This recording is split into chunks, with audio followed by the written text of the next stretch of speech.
Hey everyone, सो आज हम बात करेंगे एक ऐसे कैरेक्टर और ट्रेलर के बारे में जो कि मेरे दिल के बहुत ज्यादा करीब है। Tritt für mich ein, so wie ich für dich eingetreten bin. Well jokes aside, आज हम बात करेंगे Peaky blinders the immortal man के ट्रेलर के ऊपर। और भाई ये सीरीज मेरे दिल के बहुत बहुत ज्यादा करीब है। ये उन सीरीज में से है जिनमें आप रात को एक एपिसोड लगाते हो और आप कहते हो let's just watch one episode, और सुबह तक आप बैठे रहते हो और पूरा सीजन बिंज वॉच कर देते हो। मेरे साथ भी सेम इसी तरीके से हुआ था। मैंने पहली एपिसोड रात को लगाई थी और सुबह 11-12 बजे मैं उठा था और सारा सीजन मैंने खत्म कर दिया था। It's that good. इसीलिए मार्गरेट रॉबी ने भी इस सीजन के बारे में कहा था कि there are only two type of people in the world, one who are obsessed with Peaky Blinders and other who haven't watched Peaky Blinders। मैं ऑब्वियसली फर्स्ट कैटेगरी में आता हूं, लेकिन अगर आप सेकंड कैटेगरी में आते हैं तो believe me, by the end of this video आप अपने आप को रोक नहीं पाएंगे ये सीजन देखने से। With that being said, let's start.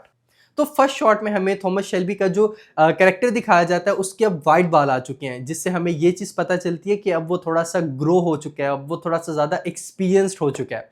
Second shot में हमें दिखाया जाता है कि वो एक ग्रेव के पास खड़ा है, जो कि आई एम एज्यूमिंग या तो उसकी बेटी रूबी की हो सकती है या फिर उसकी बिलवेड वाइफ ग्रेस की हो सकती है। दोनों ही सूरतों में ये एक बहुत ज्यादा इमोशनल सीन होने वाला है। ट्रेलर के अंदर हमें आगे दिखाया जाता है कि थॉमस शेल्बी एक रेन कोट पहन के एक अबेंडेंड मेंशन में रह रहा है। अब point to be noted here ये है कि ये वो मेंशन नहीं है जो कि सीजन 6 में उसने ऑरा फार्मिंग के लिए उड़ा दिया था, बल्कि ये कोई और मेंशन है और ये काफी ज्यादा खस्ता हालत में और टूटी फूटी हालत में लग रहा है। ये स्टोरी डायरेक्टली कनेक्ट होती है सीजन 6 की एंडिंग के साथ, जहां पे उसने अनाउंस किया था फैमिली मीटिंग में कि वो अब कुछ टाइम के लिए दूर जा रहा है इन सब लोगों से। और यहाँ पे हमें वो चीज़ क्लियरली नजर आती है कि वो अब थोड़ा सा आइसोलेशन में जिंदगी गुजार रहा है और इन सब चीज़ों को वो छोड़ चुका है। ट्रेलर में आगे हमें एडा शेल्बी के एडलिप सुनाई देते हैं, जिसमें वो थॉमस शेल्बी को क्लियरली ये चीज़ बताती है कि उसका बेटा ड्यूक किस तरीके से गैंग को रन कर रहा है, और वो बहुत ज़्यादा ब्रूटल है। क्योंकि आगे टिम रॉथ का कैरेक्टर जब ड्यूक से साफ ये बात पूछता है कि क्या तुम ट्रीजन और एक बगावत के लिए हमारे साथ हो, तो ड्यूक का कुछ कहना ये है कि the world doesn't give a fuck about me and I don't give a fuck about the world. Ramzan में मुझे क्या चीज़ें कवर करनी पड़ रही हैं। बहरहाल इस चीज़ का हमें रेफरेंस पिछले सीजन के साथ मिलता है, जब ऑसवर्ल्ड मोजली का कैरेक्टर हमारे थॉमस शेल्बी को यूज करता है to win against the war in world war 1। यहीं पे हमें वो चीज़ नज़र आती है कि इस दफ़ा टिम रॉथ का कैरेक्टर हिटलर और नाजी को काफ़ी ज़्यादा वैल्यू करता है, और हमें हिस्ट्री में भी इस चीज़ का पता चलता है कि काफ़ी ज़्यादा ऐसे हाई इंटेलेक्चुअल और हाई नेटवर्क पीपल थे जो कि रहते तो लंदन में थे, लेकिन वो नाजी और हिटलर के साथ थे। तो यहाँ पे उसका थोड़ा बहुत रेफरेंस देखने को मिलता है, बल्कि ट्रेलर में खुद ही टिम रॉथ का कैरेक्टर जो है वो हेल हिटलर करता हुआ नज़र आ जाता है हमें।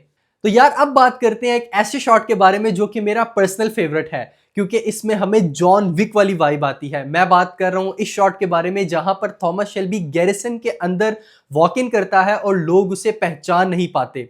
And believe you me, this is a very very big thing, क्योंकि टीवी सीरीज में जो गैरिसन पब है ये थॉमस शेल्बी ओरिजिनली ओन करता है। पीकी ब्लाइंडर्स की जो फैमिली है ये इसके पास है। इस शॉट से हमें पता ये चलता है कि थॉमस शेल्बी बहुत अरसे से आइसोलेशन में रहा है और लोग अब उसे भूल चुके हैं, but it's the right time कि थॉमस शेल्बी अब वापस आए और वो बताए कि वो क्या इंसान है।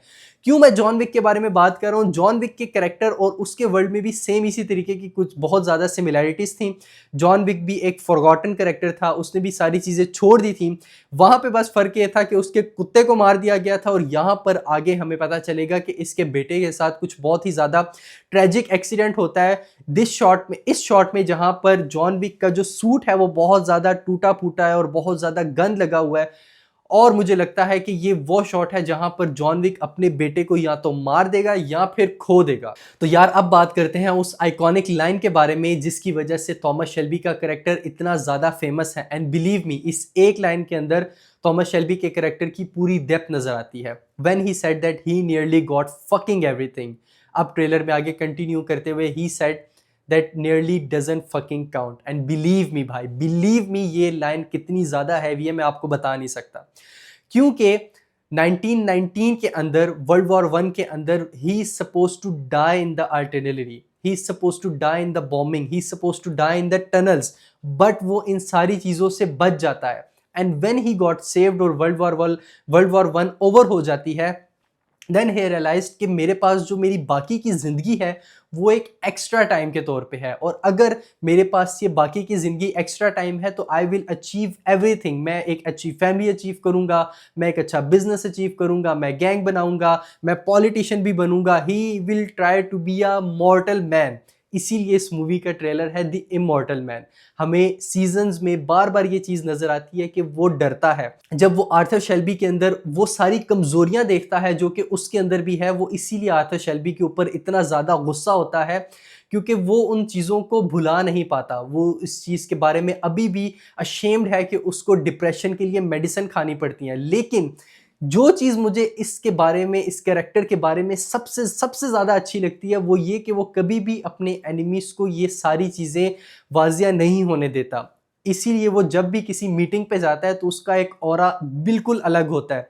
इवन कि वो मीटिंग्स के अंदर जाता है और जहाँ पर बहुत ज़्यादा क्विकली और हेस्ट में डिसीजन लेने पड़ते हैं, he nearly got a fucking time bomb with him कि अगर आप लोगों ने मेरी बात नहीं मानी तो मैं ये टाइम बॉम्ब जो है वो फाड़ दूंगा। इसी वजह से एक कैरेक्टर मेरा इतना ज़्यादा फेवरेट है। तो यार नेटफ्लिक्स ने एक बहुत ज़्यादा इमोशनली हैवी ट्रेलर हमारे ऊपर गिरा के मारा है, और मैं बहुत ज़्यादा एक्साइटेड हूँ इस मूवी को देखने के लिए।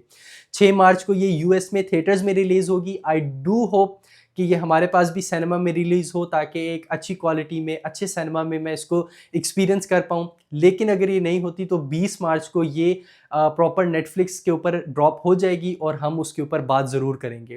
Tell me in the comments below आपको एडिशनल टिम रॉथ का कैरेक्टर और रेबेका फर्गसन का कैरेक्टर कैसा लगा। एंड आई वांट से कि थॉमस शेल्बी का कैरेक्टर अकेला ऐसा कैरेक्टर नहीं है जिसकी वजह से मैं एक्साइटेड हूँ। एडा शेल्बी के ऊपर मेरा बचपन से क्रश था, और एक बार फिर उनको देखेंगे। Tell me in the comments below कि आपको ये ट्रेलर कैसा लगा। कोई भी सजेशन या फिर ओपिनियन हो तो मेरा कमेंट सेक्शन ओपन है। Feel free to comment, and thank you so much for watching this video. अल्लाह हाफिज़।